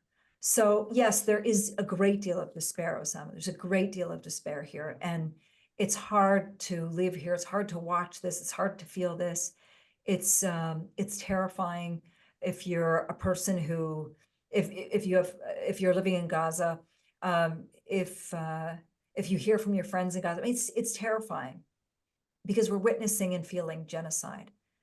But the Israelis are definitely not winning. And they know that. That's the most important thing, is that they know it. And so then on to the ICJ. Look, I've long given, I've done a lot of things legally, and I've long given up, as I told you earlier on, in this belief that somehow law can remedy everything. That said, I'm very happy to see this ICJ petition going through, because, and all I kept saying was, it's about time, it's about time, it's about time. And the reason is that Israel has now announced that it's going to respond to the South Africa complaint. And I'm looking forward to hearing Israel's response, because we all know that what we are witnessing is genocide. We do. There's two parts to making a claim against genocide, as there is with any law. One is you have to do the action and you have to have the intent. It's usually when it comes to genocide, proving that intent is always the most difficult. But here we are seeing statement after statement and seeing leader after leader who've come forward and made it clear that what they want to do is carry out genocide. And we've seen the actions. Why did they need to target all of Gaza's 22 hospitals? Because they want to carry out a genocide. Why is it that they bombed entire refugee camps? There's not a single house left in Beit Hanun, by the way. Why is it that there are entire families where the entire family tree has been bombed out? It's because they want to carry out a genocide. And why is it that they've cut off food and water and electricity and fuel supplies? And it's because they want to carry out a genocide. And so I'm very confident in the ICJ complaint. And all that I hope is that other countries will have that strength to push Israel to stop. But that said, Karim, and this is the part that scares me the most, I don't know if we've reached the point of no return. Gaza City as a city doesn't exist any longer. That was the largest Palestinian city that remained. And it doesn't exist any longer.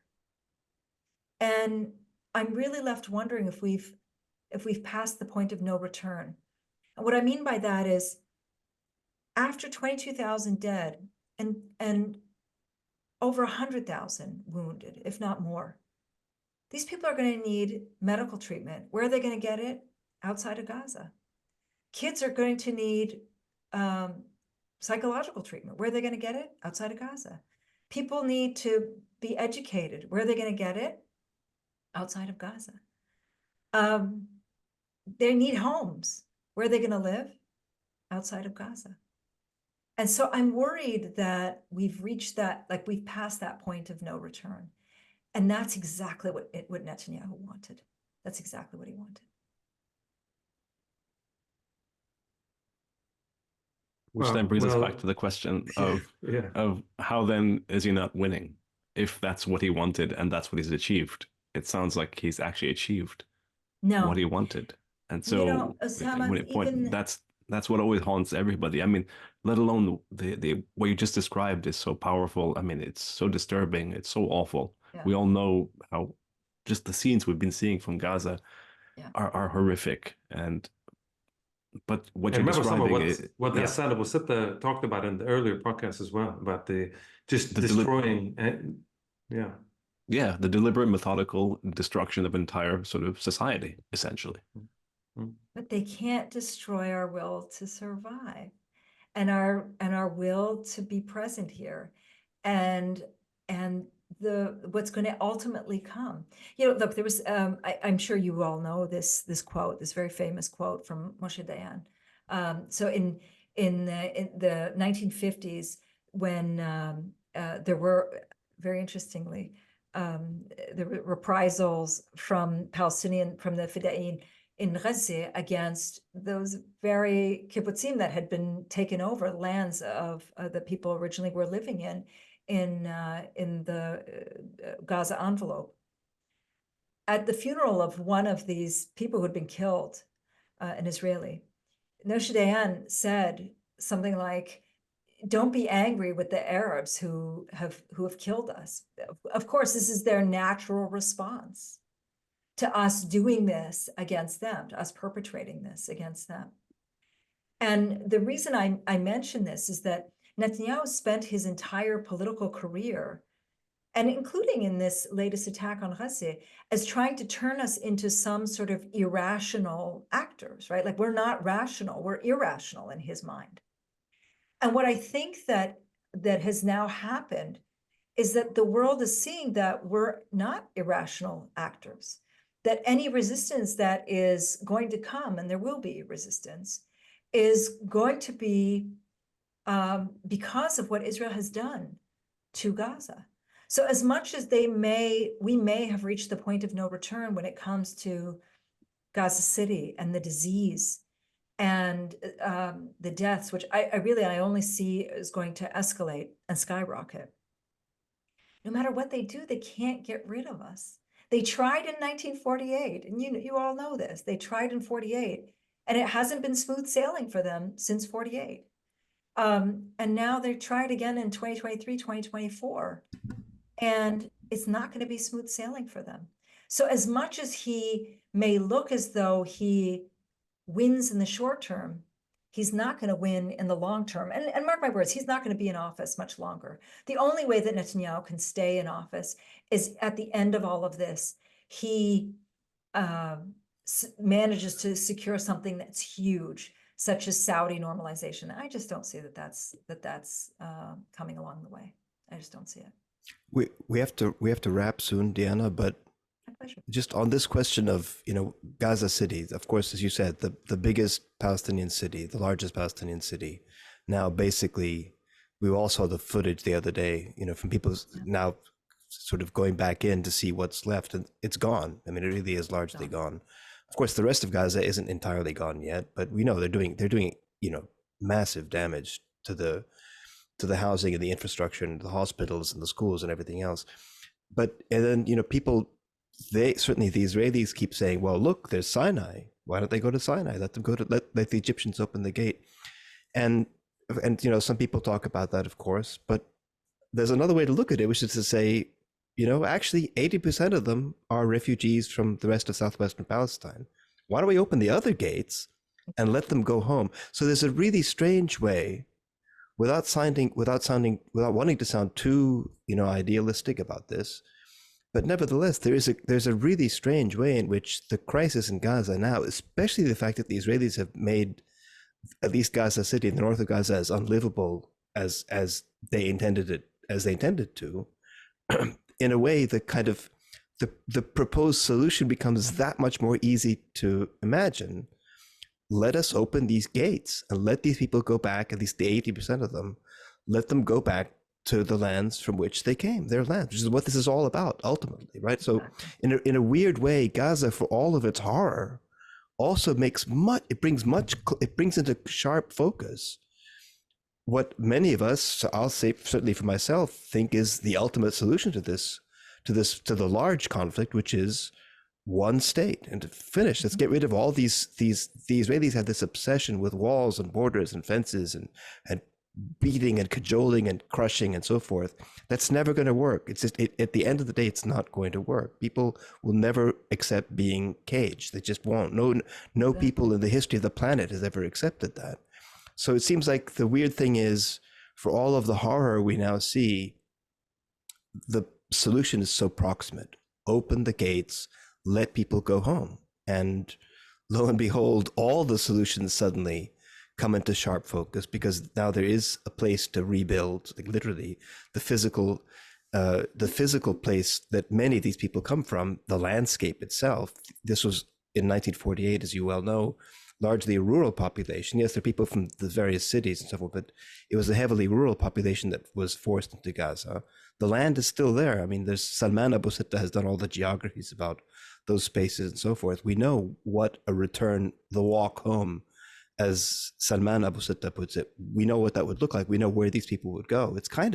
It's strangely, I don't know to what extent you can talk about this, but it's strangely it's so, from my perspective, it's easy to see. It doesn't there's no magic buttons here, obviously, but it brings it into focus in a strange way, almost tantalizing way. It does. And that's the interesting thing about October 7th is that everything about Palestine had become impossible. And yet, in the aftermath of that, so many things have become magically possible. We now see that countries that had never spoken out about Israeli settlers, they're now talking about denying visas to Israeli settlers. They still haven't answered the question about what the settlers are their own citizens, what they're going to do. But we see them talk about that for the first time. We see countries now talking about a Palestinian state. We even saw Kamala Harris and others tweeting about Palestinian self-determination, which I just don't remember ever seeing anybody talking about Palestinian self-determination before any of this. And so it's brought all of this into, as you put it, into sharp focus, that there is now this recognition that Palestinians must be free, that we have rights, and one of those rights is the right to return. And I think that anybody who's thinking of things in the other way, which my fear, this brings us back to the conversation about the PA, my fear is that they're thinking about it in the other way. They're thinking about it in the sense of even shrinking even further. One thing that we've seen in the aftermath is that recognize that something must come of this, because we've paid a very heavy price for our freedom. We've paid a very heavy price for defending against Israel's brutality. And I truly hope that this is our year, and that this is the year that we finally see an end to this system of Jewish privilege. Because it's only if you believe in Jewish privilege that you understand that Palestinians must go to the Sinai in order to get everything that we were talking about. It's only if you see the world through that perspective of Jewish privilege that they have to go to the Sinai and not back to their original homes.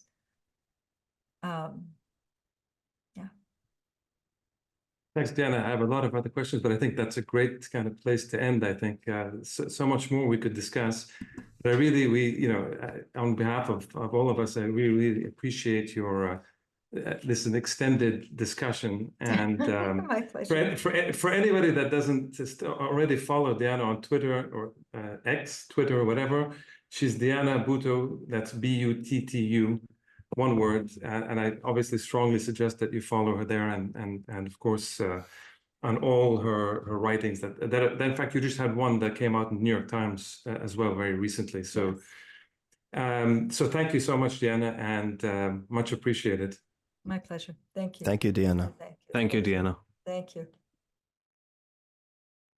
So guys, I thought this was a fascinating insight into what's going on inside Palestine, in particular on the inter-Palestinian dimensions. The clear, I think Diana was quite clear about how the PA, Fatah, the PLO have become so weak and so even more than one may imagine, and how Hamas itself is coming out to kind of capture the imagination, and yet at the same time, I think it's interesting where she says that there's this sense of domination in her early experience as a negotiator, having the Israelis kind of dominate in the negotiations at every stage, and now we see in Gaza and the West Bank and these places the way in which not only the PA is being dominated by the Israelis, but also on the ground, as we had heard in previous episodes by Ghassan Abu Sitta, this idea of Palestinians on the ground being dominated, their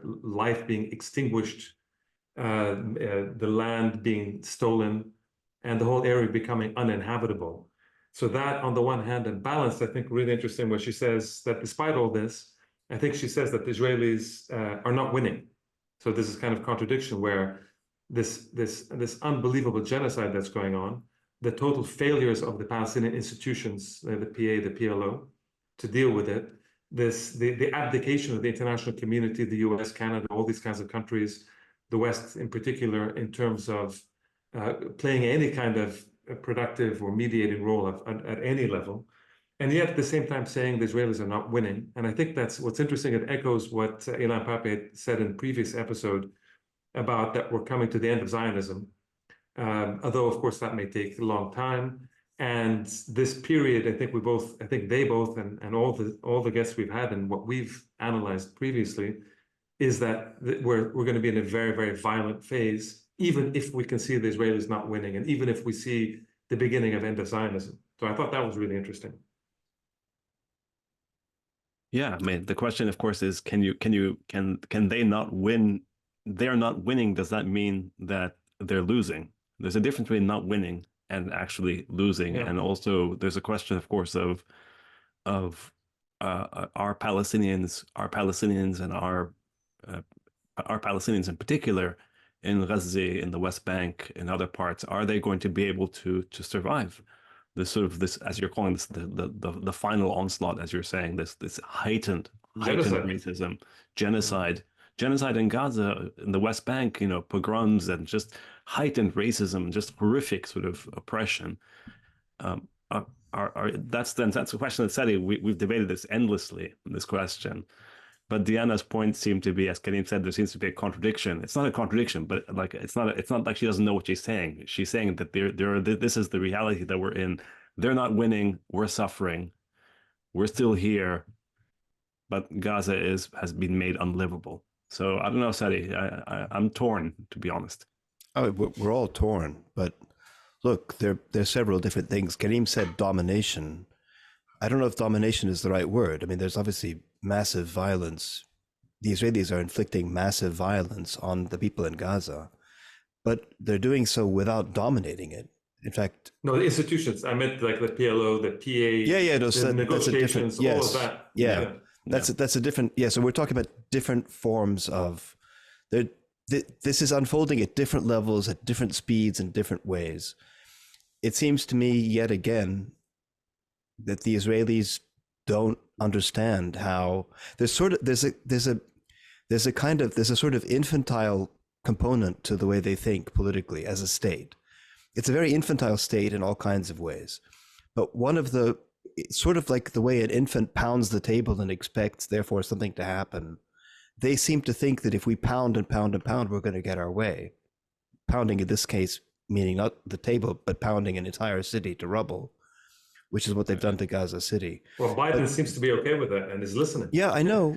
But nevertheless, they're still not dominating it. I mean, in terms of, in a military sense, yes, they bombed it, but they don't control it.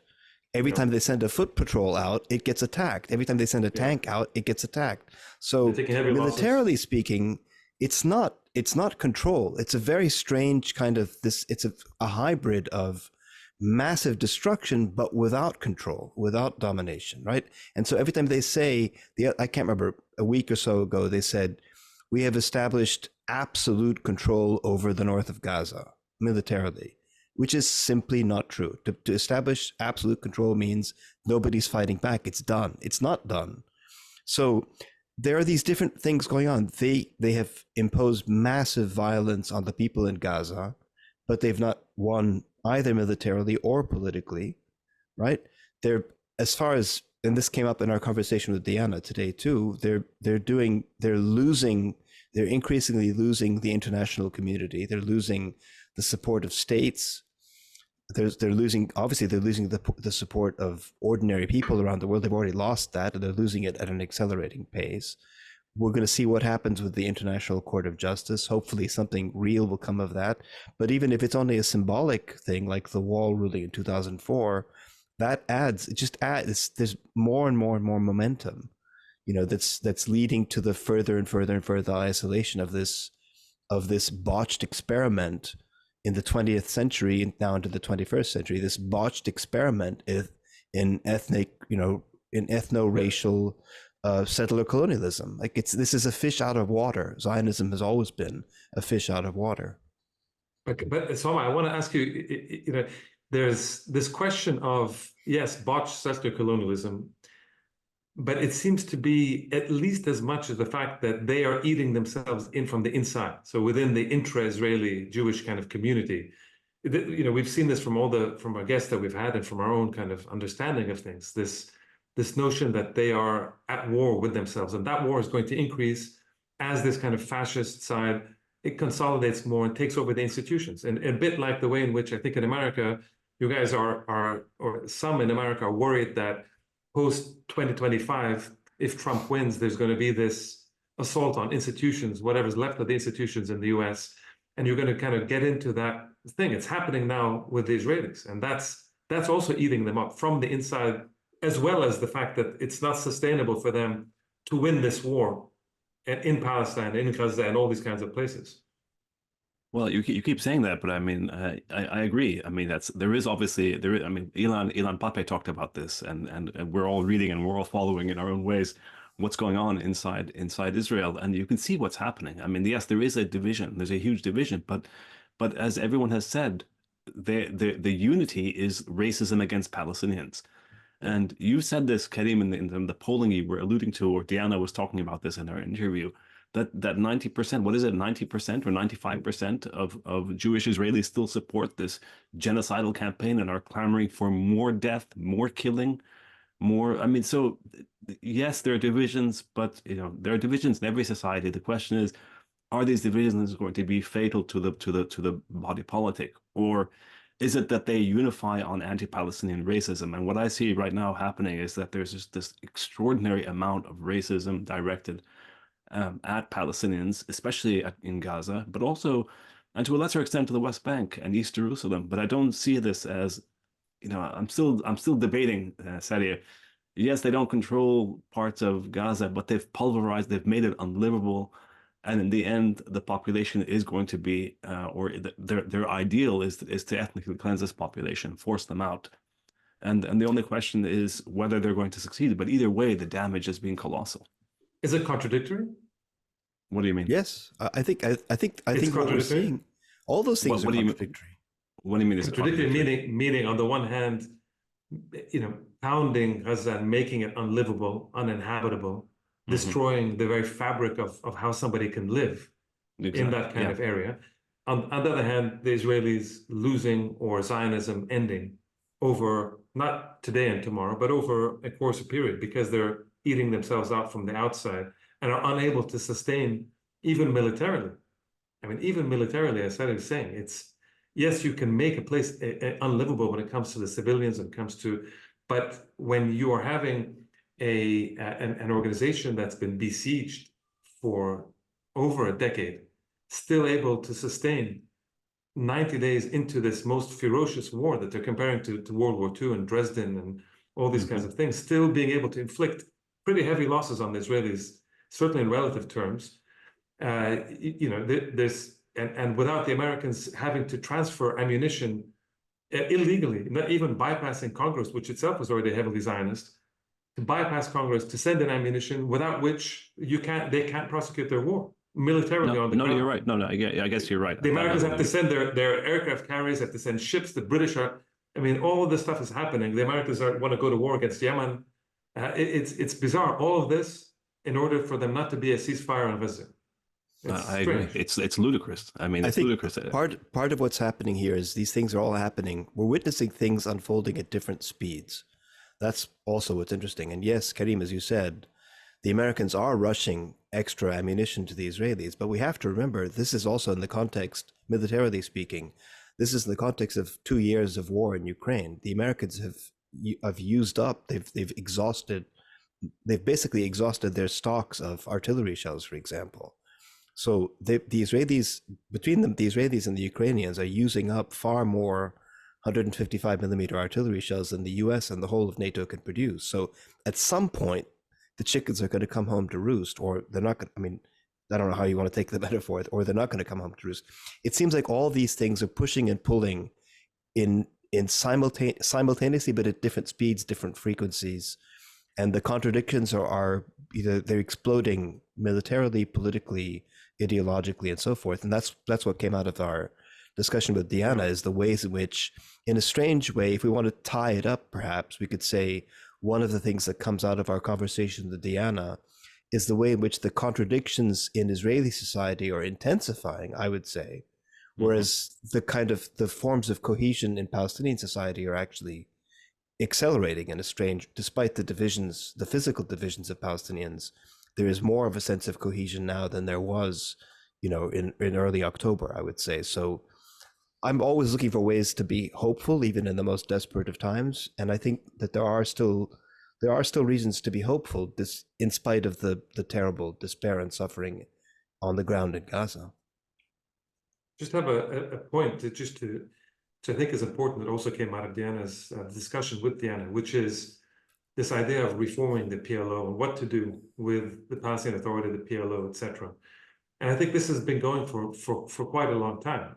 And the question is, when you're in a particular war, I mean, we know this in Lebanon in 2006, when there's a war going on, and there's a kind of steadfastness and a kind of resistance that, like 2006, now there's an unexpected success at a certain, on a military, let's say on a military strategic level.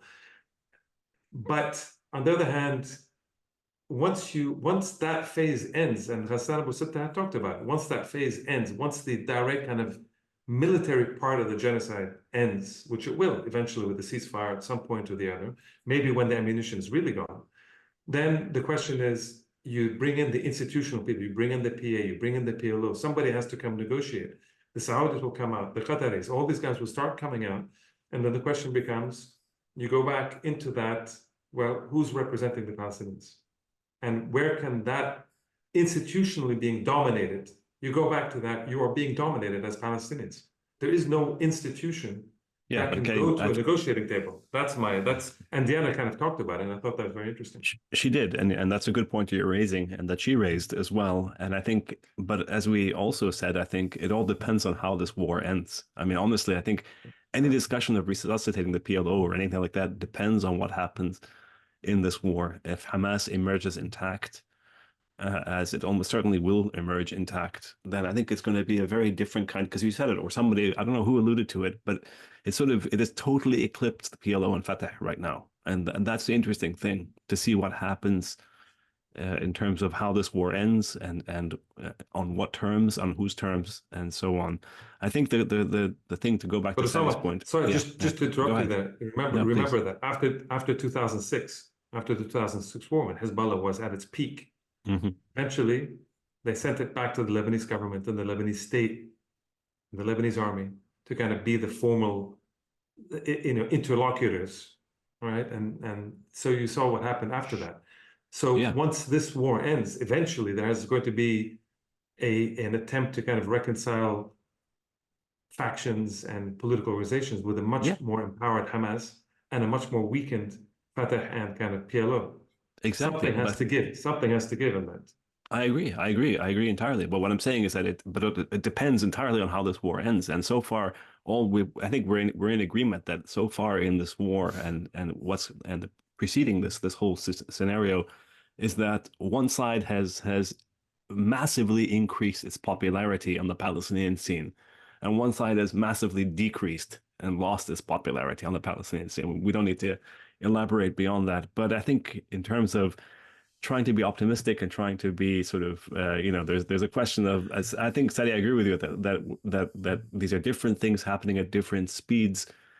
There's always been this anachronism that Israel and what Zionism is and what Israel is in terms of settler colonial polity and national liberation movements sort of operating in the 1970s. And that's a lot of our imagination comes out of the 1970s and 60s and this idea of what a national liberation movement is. And yet we're in a very different era. An era, and Kenny, we've talked about this a lot, an era where all the norms that we grew up with in the 1970s have all been thrown out the window. And it's a much bleaker atmosphere. It's a much bleaker landscape. And so I'm not so confident anymore about predictions about the future. All I know is that you're right. The Israelis, may not be winning, but the cost has been enormous. But the Palestinians are still there. So anyway, should we wrap at this point, guys? Can I just insist on one last point, because it comes to your own work actually, which you need to, I think it's always important to kind of bring back, and what Miti Rahab talked about last time in this in our last podcast episode, where this as we talk about Zionism as this settler colonial project, which is reaching its end goal, which is genocide. I mean, this is a kind of continuation. And a sense of resistance or steadfastness, international solidarity, and things are being hardened in this kind of way. But it's always important to kind of bear in mind this idea of you've written this a lot about this part of the world here being a land, or at least previously in a sense being a land of coexistence. And Miti Rahab talking about this idea of the Palestinians and what at that point the Palestinian Christians, but Palestine in general, and Palestinians representing the opposite, the antithesis of this very ethno-nationalist Zionist project, which is imposed on us in the region, and goes against the history here and the kind of this culture that we've had. I think it's important to and even for those in solidarity, it's important to remember that they're in solidarity, not because they particularly care about the PA or PLO or Hamas or anything like this, but because also of what Palestine and Palestinians represent in that kind of way. I agree. I entirely agree with you. Well, excellent. If you all agree, then this is a great point to end. And let's end on agreement on that point. Let's end on agreement. So thanks, Osama. Thank you, Karim, and thank you, Sadi. Good to see you both. Thanks, you guys.